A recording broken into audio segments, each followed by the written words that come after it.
같이 기도하겠습니다. 사랑의 하나님, 감사합니다. 오늘도 저희들 주 앞으로 불러 모아주시고, 하나님과 함께 하루를 시작하게 하시니, 하나님 감사합니다. 또한 찬양으로 고백하게 하시며, 예수님을 닮는 것이 내가 가장 원하는 것임을 저희들 다시 한번 묵상하고 고백하게 하여 주시니, 하나님 감사합니다.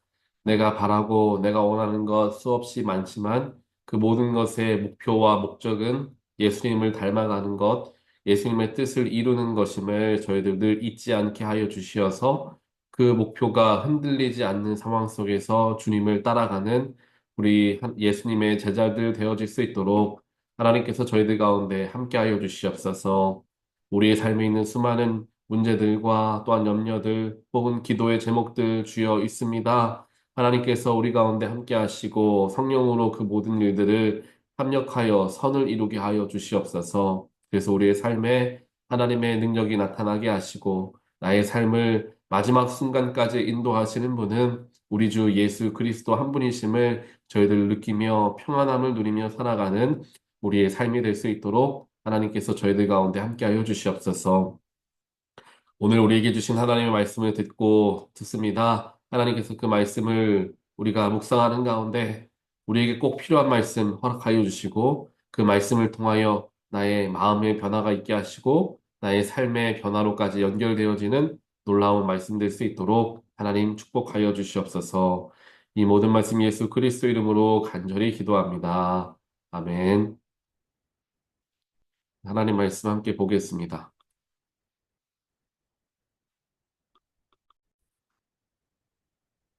오늘 주신 말씀 민수기 20장 1절부터 13절까지 말씀입니다. 첫째 달에 이스라엘 자손 곧 온 회중이 신광야에 이르러 백성이 가데스에 머물더니 미리암이 거기서 죽음에 거기서 장사되니라. 회중이 물이 없으므로 모세와 아론에게로 모여드니라. 백성이 모세와 다투어 말하여 이르되 우리 형제들이 여호와 앞에서 죽을 때에 우리도 죽었더라면 좋을 뻔하였도다. 너희가 어찌하여 여호와의 회중을 이 광야로 인도하여 우리와 우리 짐승이 다 여기서 죽게 하느냐? 너희가 어찌하여 우리를 애굽에서 나오게 하여 이 나쁜 곳으로 인도하였느냐? 이곳에는 파종할 곳이 없고 무화과도 없고 포도도 없고 석류도 없고 마실 물도 없다. 모세와 아론이 회중 앞을 떠나 회막 문에 이르러 엎드림에 여호와의 영광이 그들에게 나타나며 여호와께서 모세에게 말씀하여 이르시되 지팡이를 가지고 내 형 아론과 함께 회중을 모으고 그들의 목전에서 너희는 반석에게 명령하여 물을 내라 하라. 내가 그 반석이 물을 내게 하여 회중과 그들의 짐승에게 마시게 할지니라. 모세가 그 명령대로 여호와 앞에서 지팡이를 잡으니라. 모세와 아론이 회중을 그 반석 앞에 모으고 모세가 그들에게 이르되 반역한 너희여 들으라. 우리가 너희를 위하여 이 반석에서 물을 내려야 하고 모세가 그의 손을 들어 그의 지팡이로 반석을 두 번 치니 물이 많이 솟아나오므로 회중과 그들의 짐승이 마시니라. 여호와께서 모세와 아론에게 이르시되 너희가 나를 믿지 아니하고 이스라엘 자손의 목전에서 내 거룩함을 나타내지 아니한 고로 너희는 이 회중을 내가 그들에게 준 땅으로 인도하여 드리지 못하리라 하시니라. 이스라엘 자손이 여호와와 다투었으므로 이를 무리바 물이라 하니라. 여호와께서 그들 중에서 그 거룩함을 나타내셨더라. 아멘.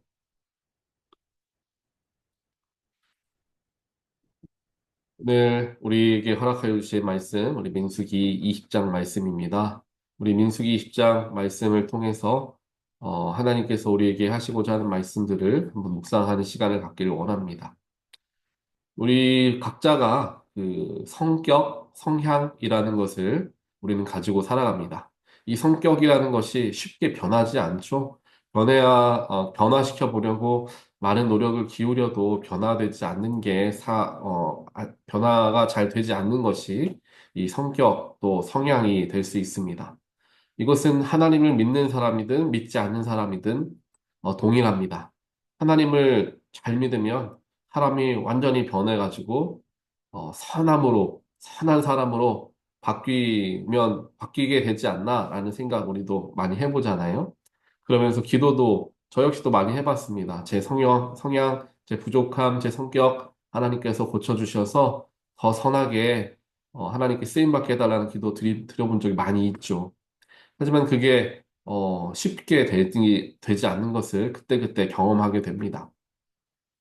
성경을 보게 되면 하나님께서 만나셔서 사람을 변화시킬 때에 그의 성격과 성향 자체를 변화시키는 일은 그리 많지 않은 것 같습니다.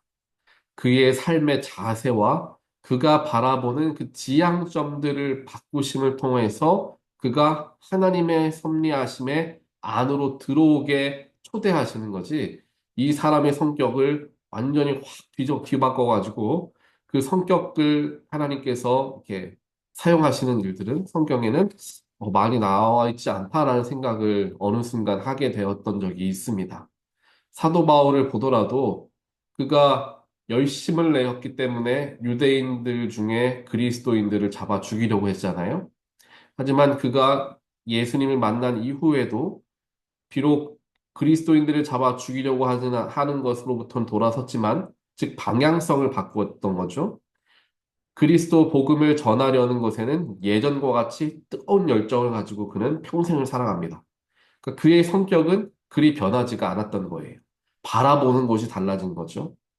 베드로도 마찬가지입니다. 얼마나 다혈질에 자기가 하고 싶은 말 하고 심하게 예수님한테도 화를 내었던 베드로이지 않습니까?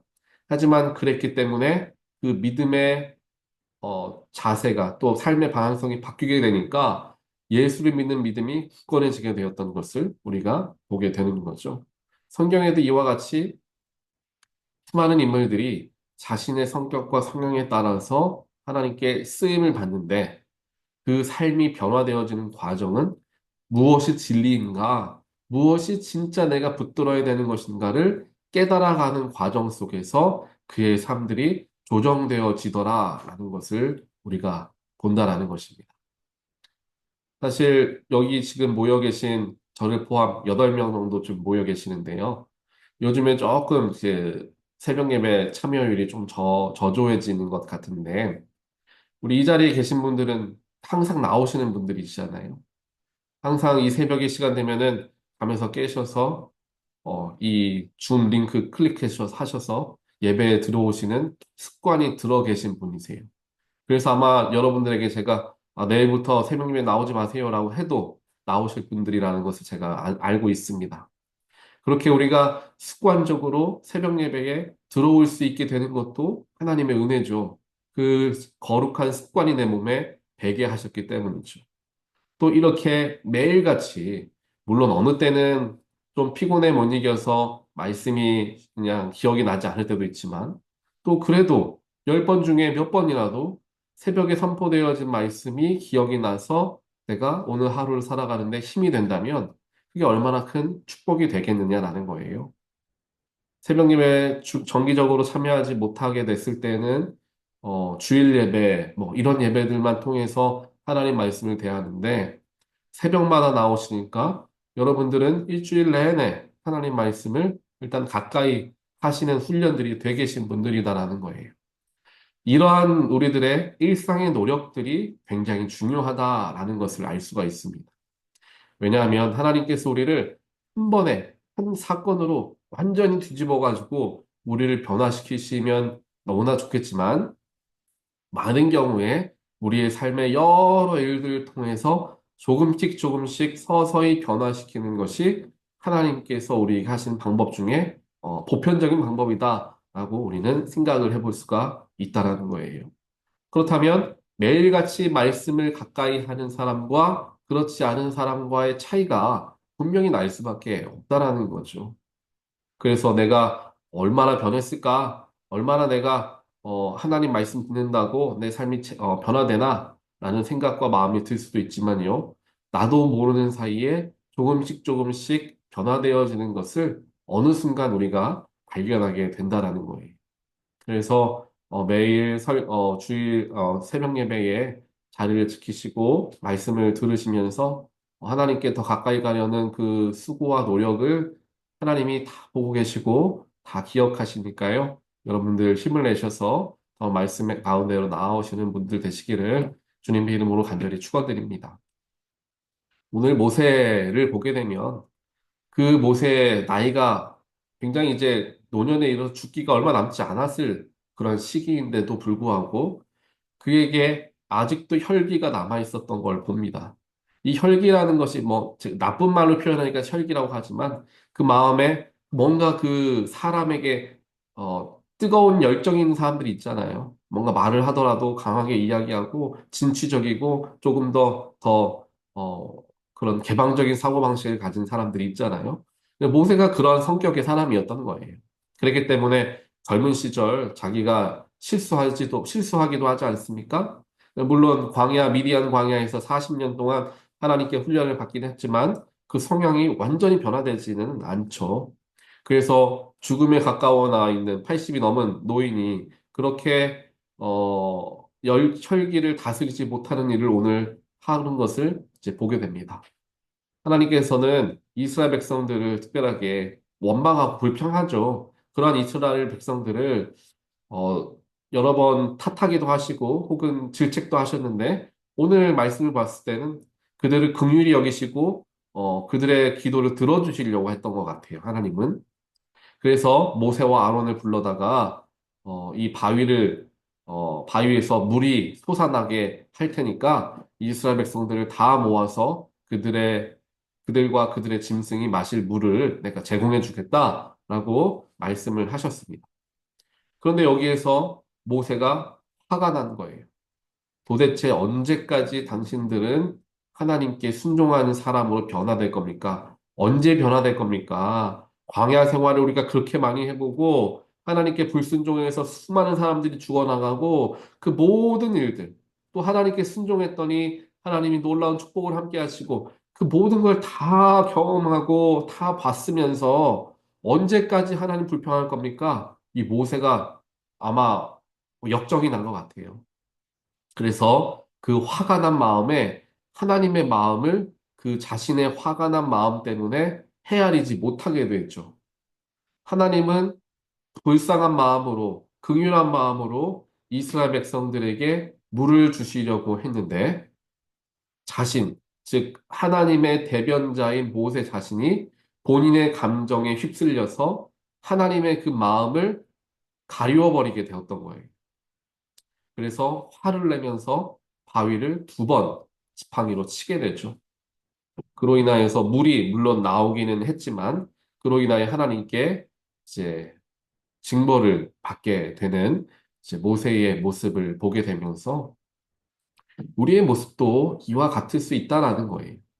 우리가 하나님을 믿고 스스로가 수고하고 노력하여서 내 성격과 혹은 내 약점들을 변화시키려 많은 노력을 기울였지만 그런 약점들이 쉽게 드러나는 때는 내 안에 화가 일어날 때, 내 감정을 다스리지 못할 때 내 약점이 쉽게 드러난다라는 건 아마 다들 경험해 보셨을 겁니다. 그래서 감정이 요동칠 때에는 말을 아끼거나 자리를 피하라라는 조언들도 많이 하죠. 모세도 평생에 걸쳐서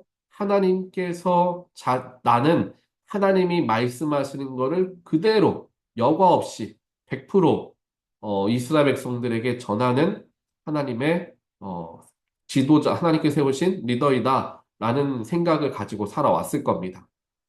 그래서 하나님께서 진노하시면 그 진노하심을 전해주고 하나님의 위로하심과 또한 칭찬하심이 있으면 그것을 그대로 그러니까 자신을 한마디로 통로 역할만 하는 것이 자신의 생각과 자신의 감정이 하나님의 마음과 섞이지 않게 하려는 노력들을 많이 기울였을 거예요. 그런데도 불구하고 자신의 감정이 요동치기 시작하니까 자신의 생각이 하나님의 생각에 묻어져 버리게 되었고 잘못 표현되어지고 말았던 것을 이제 보게 된다는 거예요. 이것은 리더로서 또 목회자들에게도 굉장히 중요한 말씀이 되고 또한 그와 더불어서 우리의 목회자뿐만 아니라 일반 성도들의 삶에서도 굉장히 중요한 부분입니다. 왜냐하면 하나님께서 나의 삶을 인도하시고 이끄시고 내 선한 길을 나에게 허락하여 주시는데 그 허락하여 주시는 길과 또한 그 길목에서 만나는 수많은 일들은 하나님의 손 아래에 있음을 내가 믿어야 한다라는 거죠. 이 믿음이 흔들릴 때 내가 지금 잘 하고 있는가? 라는 의심이 찾아옵니다. 또 이 믿음이 흔들릴 때, 아, 왜 나에게 이런 일이 일어나나? 라는 불평함이 찾아온다라는 거예요. 그것이 무엇을 의미합니까? 나의 삶에서 예수님이 혹은 하나님이 진짜 나의 삶의 주관자가 되신다라는 것을 내가 잘 믿지 못할 때 나의 삶에서 일어나는 내 마음에 들지 않는 일들 속에서 화가 나고 감정을 다스리지 못하는 그러한 요동함을 경험하게 된다라는 겁니다. 그때에 우리가 바라보아야 할 것은 내 눈앞에 있는 내 마음에 들지 않는 그게 아니라 내 위에 계신 내 마음에 계신 하나님을 바라볼 줄 알아야 한다는 거. 내 마음이 불편하고 내 감정이 요동하고 내 생각이 지금 갈피를 잡지 못하며 흔들리고 있을 때에 나를 그렇게 흔들리게 하는 것에 마음을 계속 빼앗겨서는 안 된다라는 것입니다. 오히려 하나님을 바라보아야 되는 것이죠. 항상 그 자리에 계시고 가장 선한 것을 우리에게 주심을 통하여 목적지까지 우리를 인도하시는 하나님을 완전하게 신뢰할 수 있어야 되는 거예요. 완전하게 신뢰하려면 바라봐야 되죠. 완전하게 신뢰하려면 하나님의 말씀을 들어야 하죠. 하나님을 만나러 가야 하죠.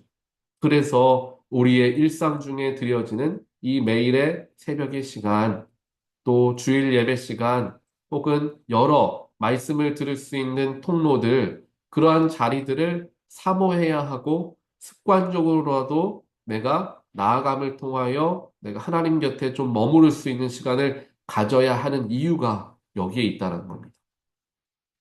이러한 일들을 소홀히 하게 되다 보면은 삶에서 일어나는 수많은 일들 속에서 내 감정이 좋기도 했다가 화가 나기도 했다가 원망도 됐다가 감사도 됐다가 이렇게 왔다 갔다 하는 삶의 모습이 되어질 수밖에 없다라는 것입니다. 그렇기에 오늘 모세가 마지막 순간에 자신의 감정을 다스리지 못해서 그 역시도 약속의 땅인 가나안에 들어가지를 못했던 안타까운 모습을 보게 되면서 우리도 모세와 같은 똑같은 사람들이니 오히려 모세보다도 부족한 당연한 부족한 사람들이니 그렇게 되지 않기 위해 더 날마다 주 앞에 나아가고 주님의 뜻을 구하려 애를 써야 하며 내 감정이 요동칠 때 오히려 굉장히 잠잠해야 되겠구나 라는 생각을 우리 스스로가 해야 한다라는 것입니다. 아마 그런 경험들 많이 하셨을 거예요. 아이고, 내가 그만하지 말걸. 아, 내가 그때 참을걸. 아, 그때 내가 조금 조심할걸. 이런 생각하실 때가 많을 겁니다. 보통 대부분의 그럴 때에는 내 감정을 주체하지 못해서 그런 일들이 일어날 때가 있죠. 그럴 때에 오늘 모세와 같이 우리가 쉽게 실수할 수 있기 때문에 우리 똑같은 사람입니다. 누가 더 잘 실수하고 누구는 더 잘하고 그런 게 없어요. 누구나 다 똑같습니다. 그렇기에 우리가 그러한 순간에 우리의 마음을 다스리기 위해 한 걸음 뒤로 잠깐 뒤로 물러서서 하나님을 바라보는 거예요. 그 상황을 바라보는 게 아니라 나의 마음의 감정을 요동하게 하는 그 상황을 바라보는 게 아니라 하나님을 바라보는 거죠. 그럼 분명히 하나님께서 우리에게 말씀하십니다. 네가 용서해라. 네가 참아라. 항상 그래요. 어려움이 있고 문제가 찾아 있어서 혹은 갈등과 염려가 있어서 하나님께 나아가면 항상 하나님은 그렇게 말씀하세요. 네가 옳으니까 그래 네가 강하게 얘기해. 네가 그 일 네가 해결해. 그렇게 말씀하신 적 저는 인생에서 한 번도 만난 적이 없습니다. 네가 참아라. 네가 용서해라. 그런데 하나님이 그렇다고 이렇게 하시죠. 네 감정하고 상관없으니까 넌 그냥 용서해. 이렇게 일방적으로 말씀하시지 않으세요. 네가 지금 참 힘들지? 네 감정이 어렵지? 그래, 나도 안다. 네가 좀 억울할 수도 있어. 네가 좀 힘들 수도 있어. 하지만 나를 생각해서 한번 참아줄 수는 없겠니? 하나님이 이렇게 다가오신다라는 거예요. 용서를 요구하고 강요하지는 않으시죠. 우리에게 이렇게 사랑으로 위로로 먼저 우리를 위로하시죠. 그 모든 게 가능하려면 그 감정이 요동하는 상황 속에서 하나님을 바라볼 수 있는 그 여유, 그 시선의 노력들이 우리 삶 가운데 훈련이 되어져야 한다라는 거예요. 그래서 오늘 우리 허락하여 주신 이 말씀을 우리가 기억하시면서 모세도 그런데 우리 모두 다 똑같다. 너나 나나 할 거 없이 다 똑같은 사람들이고 다 감정에 휩쓸릴 수 있는 사람들임을 우리 스스로가 인정하고 그때 내가 조심해야 되겠다. 그때 오히려 하나님께 나아가야 되겠다. 이걸 자꾸 마음속에 새기는 거예요. 우리 복싱하는 사람들이 섀도우 복싱이라고 하잖아요. 상대방이 없는데도 머릿속으로 상상하면서 어떻게 이렇게 펀치를 뻗으면 내가 이렇게 피해서 이렇게 카운터를 치리라 이런 섀도우 복싱 하잖아요. 마찬가지입니다. 내가 나의 삶에 감정이 요동하는 순간이 찾아왔을 때, 그때 내가 1초라도 하나님께 기도해야 되겠다. 이걸 자꾸 마음에 되뇌이다 보면 그 순간에 나도 모르게 그렇게 하게 되는 거예요. 그리고 이게 한두 번 쌓이다 보면 내 습관이 되게 되는 거죠. 그래서 감정에 휘둘려지는 사람이 아니라 감정을 다스려서 하나님의 선하심을 이루어내는 그럼 얼마나 멋진 삶이겠습니까? 그러한 삶을 살아가는 저와 여러분이 되시기를 주님의 이름으로 간절히 축원드립니다. 그래서 오늘 하루도 그렇게 할 수 있도록 도우시는 성령의 힘에 의지하여서 주님과 함께 선을 이루시는 또한 모든 분 되시길 다시 한번 주님의 이름으로 간절히 축원드립니다. 같이 기도하겠습니다. 사랑의 하나님 감사합니다. 오늘 말씀을 통하여서 모세처럼 우리도 연약하고 부족한 감정에 휩쓸리는 사람들임을 다시 한번 생각해 보게 됩니다. 그렇기에 더욱더 감정이 요동할 때에 우리 스스로를 돌아보고 더 나아가 하나님을 바라볼 줄 아는 우리가 되기를 원합니다. 물론 어렵습니다. 쉽지만은 않습니다. 그렇기에 성령님의 도우심이 우리에게 필요합니다. 이렇게 감정이 요동칠 때에 잠깐 뒤로 돌아서서 하나님께 기도하며 나아가게 하시고, 그렇게 기도할 때에 하나님이 우리를 찾아와 주셔서 우리를 위로하시고, 우리에게 그 어려운 상황을 현명하게 대처할 수 있는 방법들을 우리에게 알게 하여 주시어서 정말 내 감정대로 표현하며 살아가는 삶이 아니라 하나님의 마음과 하나님의 선하심을 선포하는 하나님의 백성들 되어질 수 있도록 하나님께서 우리의 삶 가운데 함께하여 주시옵소서. 이 모든 말씀 예수 그리스도 이름으로 간절히 기도합니다. 아멘.